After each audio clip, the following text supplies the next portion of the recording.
18장 말씀을 여전히 본문으로 골랐습니다. 18장의 맨 처음에는 제자들이 예수님께 물었잖아요. 천국에 가면은 누가 큰 자가 됩니까? 예수님께서는 뜻밖의 어린 아이를 데려다가 이 아이처럼 자신을 낮추는 자가 하늘나라에서 큰 자가 된다라고 말씀을 해 주셨습니다. 그 다음에 주님은 계속해서 말씀하시기를 잃은 자, 그러니까 작은 자들 가운데 하나라도 잃어버리는 것은 아버지의 뜻이 아니다. 그러면서 잃은 자들을 향한 예수님의 관심, 그리고 사랑, 은혜를 말씀을 해 주셨습니다. 그리고 누구보다도 제자들은 기도하는 이들이 되라. 기도하되 약한 이들 위해서 기도하고 혼자 기도하지 말고 합심 기도해라 라고 말씀해 주셨죠. 이때에 베드로가 주님께 물었어요. 뭐라고 물었는지 한번 성경을 봅니다. 21절에 그때에 베드로가 나와 이르되 주여, 형제가 내게 죄를 범하면 몇 번이나 용서하여 주리이까? 몇 번 용서한다고 했을까요? 7번이라도 용서할까요? 라고 베드로가 이야기했어요. 그 당시 유대의 랍비들이나 유대 선생들은요, 3번까지는 용서해 주어라 라고 말했어요. 왜 그러냐면은 아모스서에 보면은 이렇게 성경이 소개하고 있습니다. 아모스 1장 3절 여호와께서 이같이 말씀하시되 다메섹의 서너 가지 죄로 말미암아 내가 그 벌을 돌이키지 아니하리니 이는 그들이 철 타작기로 타작하듯 길르앗을 압박하였습니다. 다메섹은 저 이스라엘 북쪽에 있는 수리아의 이런 수도 다메섹이죠. 이 다메섹이 길르앗 사람들을 압박을 했었던 거예요. 하나님께서 그들에게 서너 가지 죄로 인하여 돌이키지 않겠다. 이 말은 이런 죄가 있고 저런 죄가 있고 저런 죄가 있고 하는 죄 종류를 말씀하는 게 아니에요. 한 번은 용서해 주고 혹은 2번도 3번까지도 용서해 주겠지만은 그러나 4번은 용서하지 않고 그에게 향한 벌을 돌이키지 아니할 것이다. 이것은 나중에 두로라든지 또 다른 그런 암몬이나 유다나 예루살렘에 관한 예언도 똑같이 서너 가지 죄라고 말씀하고 계세요. 그러니까 하나님께서는 3번까지는 용서할지 몰라도 4번은 용서하지 않겠다는 단호한 결심을 말씀하시는 거예요. 이런 구절을 보면서 유대 랍비들은 만약에 사람이 당신에게 죄나 실수를 범하면 적어도 한 3번은 용서해 주도록 해라 라고 가르쳤던 거예요. 이에 반하여 오히려 베드로는 더 나아가서 7번까지 용서해 주면 될까요? 라고 이야기를 했어요. 그러면 주님이 칭찬하실 줄 알았어요. 7이라는 숫자는 완전 수잖아요. 하나님이 천지를 만드실 때 7일 만에. 그리고 이 7이라고 하는 숫자는 안식일에 해당되기 때문에 거룩에 해당되는 수예요. 레위기서에 보면은 아론에게 하나님이 말씀하시기를 레위기 16장입니다. 14절에 보면은 너는 숫송아지의 피를 가져다가 손가락으로 속죄소 동쪽에 뿌리고, 여기 속죄소는 법궤를 말합니다. 법궤 뚜껑인데요. 이게 하나님의 말씀, 임재의 상징입니다. 그 동쪽에다가 손가락으로 피를 뿌리라.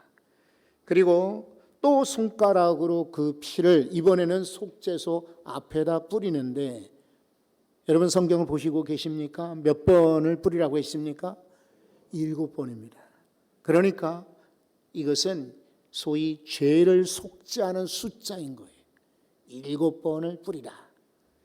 그러니까 유대인들의 관심에 완전수에 안식의 수에 거룩의 수에 죄 속하는 소니까 7번이면 아주 완전한 줄 알았어요. 그런데 22절에 예수님이 베드로에게 말씀하세요. 아니다. 7번만이 아니라 7번에다가 70번이라도 용서해 주어라. 이것은 꼭 뭐 7 곱하기 70번이 그래서 490번이라는 말이 아니라 무한정 용서해 주어라 이런 말이에요. 무한정. 그러면서 예수님이 이제 어느 비유를 말씀을 하시는데 악한 종의 비유를 말씀하세요. 성경에 보면은 참 지혜로운 종이 있고요. 충성하는 종도 나오고 게으른 종도 나와요. 그리고 주인을 배신하는 종, 무익한 종도 나오는데 예수님께서는 이번에 악한 종의 비유를 말씀을 하세요. 그 이야기는 23절부터 있습니다. 한번 23절을 보십시오. 그러므로 천국은 그 종들과 결산하려 하던 어떤 임금과 같으니, 제자들이 알아듣기 쉽게 비유로 말씀을 하시는 거예요. 자, 용서하는데 왜 이렇게 많이 용서해야 되느냐? 라면은 천국은 그러면서 하나님에 대해서 소개하고 있는 것입니다. 결산하는 어떤 왕, 바로 하나님을 말씀하세요. 하나님은 우리의 인생을 결산하여 나중에 정리하시는 분이세요. 우리가 지금 뭐 세금 정산도 하고 또 일일 그 정산, 한 달 정산들 사업을 하게 되면은 다 정산하겠죠. 그리고 다음 주에 우리가 사무연에 갖는 것도 마찬가지예요. 1년 동안 교회의 살림을 정산하는 거예요. 그리고 무엇이 부족한가, 어떤 부분에 더 우리가 관심 가져야 되는가, 이것을 나누는 게 사무연회지요. 1년에 아주 중요한 그런 교회 행사입니다. 전 교인, 세례교인들이 모여서 하는 회의니까요. 그런데 우리 인생도 마찬가지로 하나님 앞에 설 때에 결산의 때가 있습니다. 그냥 아무렇게나 그저 오늘날이 주어졌으니까 오늘 그냥 살아야지, 내일은 내일대로 살아야지, 그렇게 살지 말고 결산의 때가 있음을 알고 하루하루 조심하여 깨어서 그리고 은혜 가운데 열심히 살아갈 수 있기를 바랍니다. 이때에 종을 불러서 회개하는데 결산해 보니까 어떤 종이 엄청난 빚을 진 거예요. 왕의 재산을 가져다가 이 사람이 엉뚱한데 다 낭비를 했어요. 그러니까 빚이 많이 진 거예요. 원래는 왕의 재산을 가져다가 크게 늘려가지고 왕한테 갖다 주면은 나를 높일 것이다, 이런 기대로 시작했는데 그만 사업이 안 되고 일이 안 되었던가 보죠. 그래서 빚을 많이 지게 되었어요. 오늘 성경에는 말하기를 이 10,000달란트라고 그랬어요. 10,000달란트라고 하는 것은, 달란트는 이 금이나 은을 이 측량하는 그 다는 수치입니다.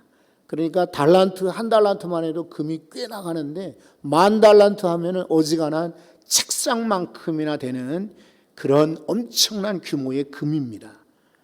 그런데 그 10,000달란트를 잃어버렸다는 거예요. 잊어버렸다. 아, 손해봤다. 그러니까 왕이 화가 났어요. 그래서 그놈을 불러라.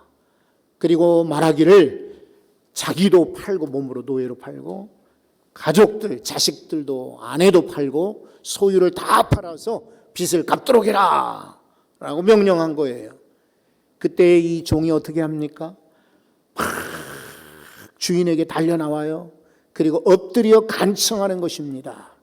여러분 한번 26절을 보십시오. 그 종이 엎드려 절하며 이르되 내게 참으소서, 다 갚으리이다.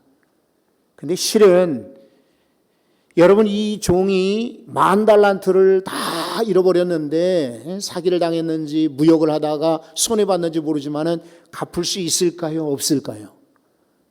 못 갚죠. 왜냐하면 만약에 갚을 수 있다면 벌써 갚았겠지. 그리고 어떻게 자기나 자기 자식을, 식구를 팔아요. 소유를 판다면 몰라도. 그러니까 갚겠다는 말은 사실은 어려운 이야기죠. 그러나 여기서 주목하는 것은 엎드린 것입니다. 엎드려서 간청하는 것입니다. 우리는 그렇게 살아야 돼요. 그렇게 믿으셔야 돼요.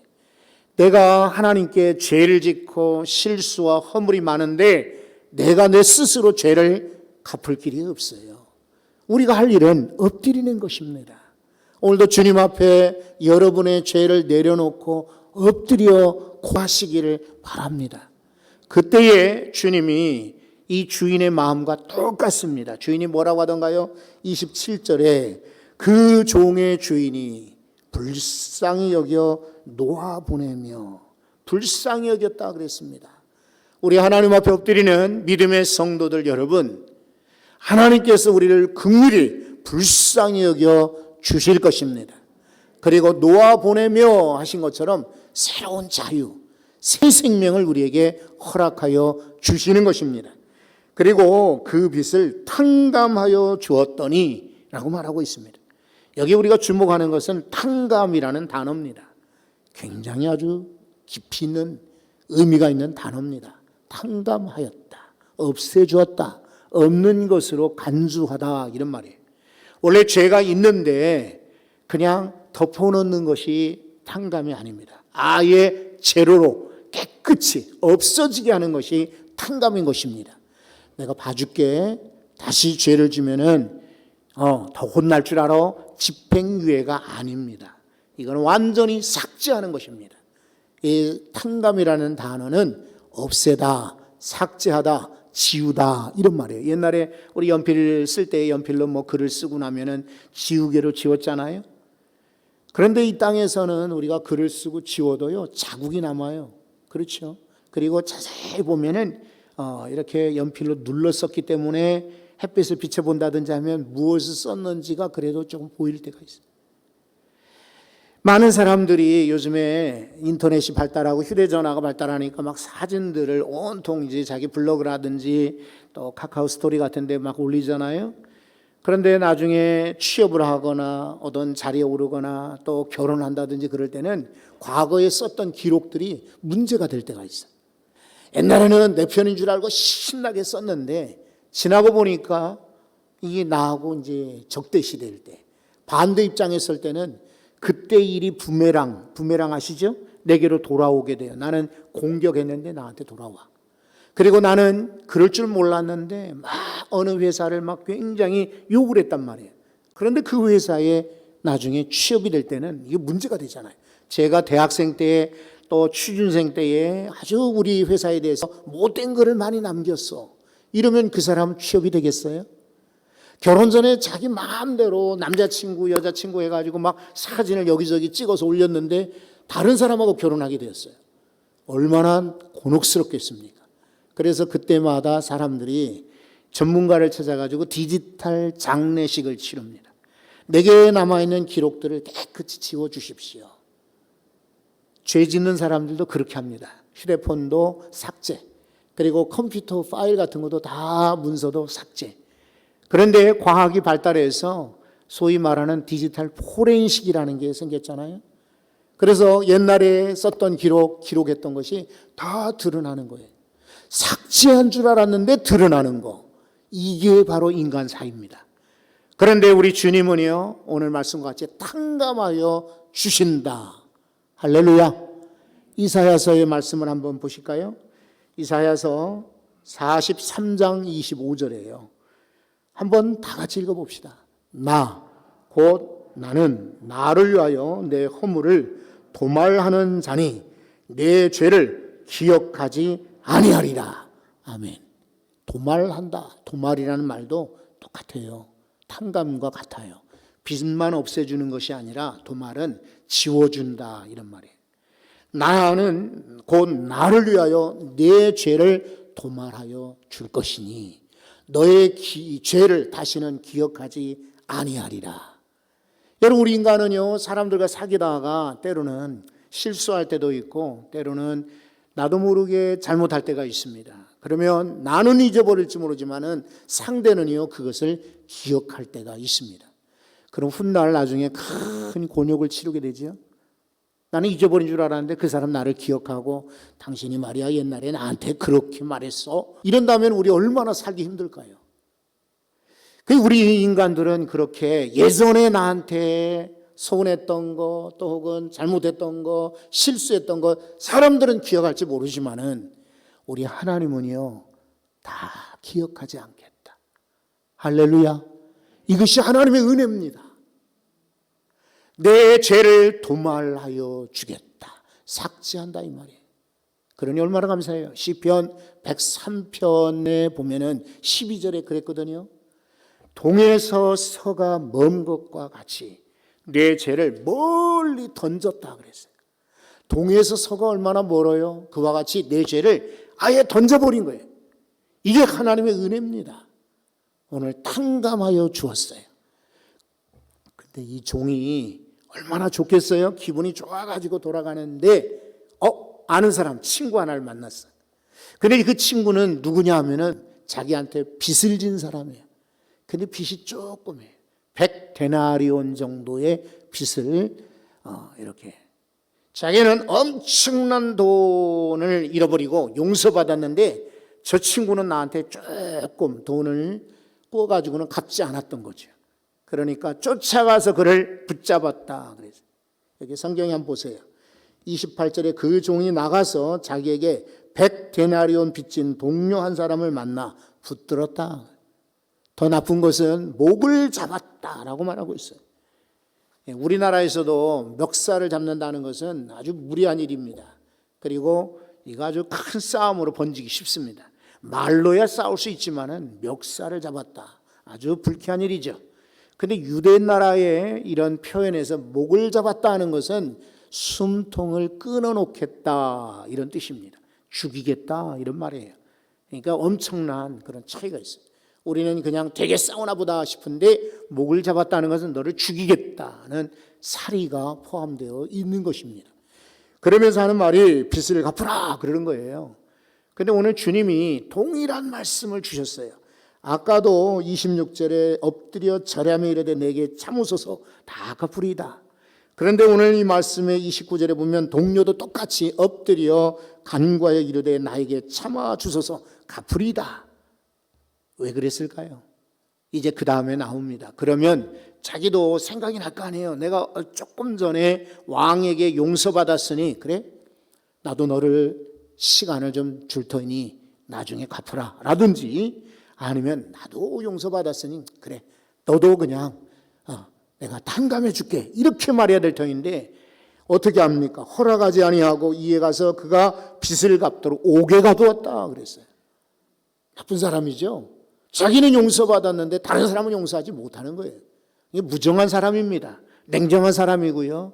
이에는 이 눈에는 눈에로 아주 이 법칙대로 그렇게 갚는 사람입니다. 그러니까 이 이야기를 몇몇 사람들이 보고는 너무나 안타까운 거예요. 아이고 저 사람이 왕한테는 다 탕감받고 삭제받은 사람이 거꾸로 이제 동료는 그렇게 하는가? 왕에게 가서 일러버렸어요. 그때는 왕이 화가 나죠. 나가지고는 그런 나쁜 놈 있나? 그러면 다시 그를 붙잡아 옥에 가두어라. 갚을 때까지. 이렇게 된 거예요. 그러면서 예수님이 이렇게 말씀을 마칩니다. 35절을 한번 읽어보십시오. 다 같이 읽습니다. 너희가 각각 마음으로부터 형제를 용서하지 아니하면 나의 하늘 아버지께서도 너희에게 이와 같이 하시리라. 아멘. 성경이 참 깊은 책입니다.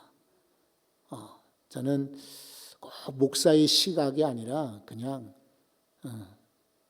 일반 성도의 시각으로 시선으로 이 성경을 한번 읽어보려고 노력을 했습니다.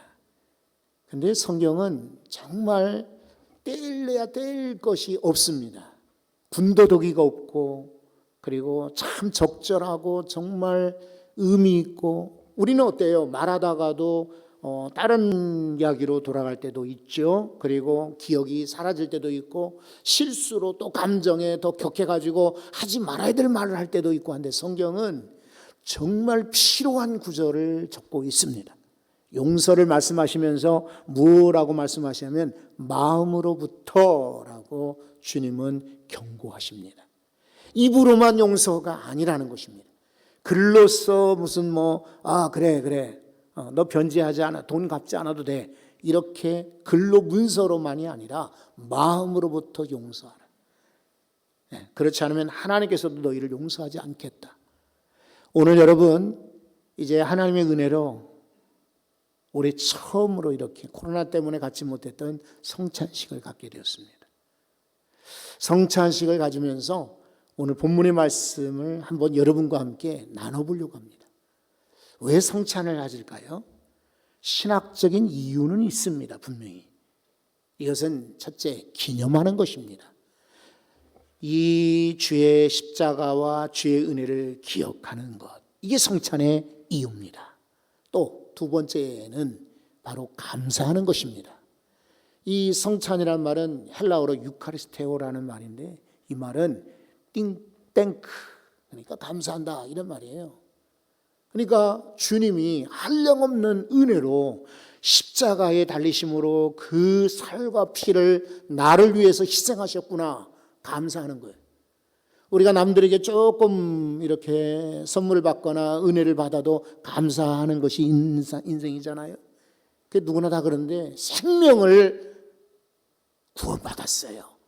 영생을 허락받은 것입니다.